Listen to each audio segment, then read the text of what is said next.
Hello guys! Ang kwento ko ngayon ay tungkol sa paggawa ko ng simpleng costume ni Elise gamit lang ang mga cardboard. Siya kasi ang napili na naman bilang representative ng section nila. Bilang magulang, sobrang hanga talaga ako sa anak ko dahil palagi siyang napipili sa mga contest sa school. Nitong nakaraang Monday lang, kasali siya sa talasalitaan contest. Ngayon naman ay storytelling. At noong last year ay siya rin ang representative nila sa poem contest. Pero lagi kong sinasabi kay Elise na hindi importante kung manalo o matalo. Ang mahalaga ay ginagawa mo ang best mo at masaya ka sa ginagawa mo. Lagi kong pinapaalala sa kanya na palaging proud si mami at daddy sa kanya. At ayun nga, natalo ulit siya kanina sa contest pero sinabi ko sa kanya na batiin at i-congrats ang mga nanalo. Yakapin sila at ginawa naman niya dahil para sa akin, yun ang mas mahalaga.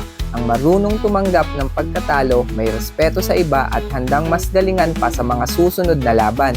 Ay siya, hanggang dito na lang ang kwento ko guys. Salamat sa pakikinig. Hanggang sa muli. Bye bye bye!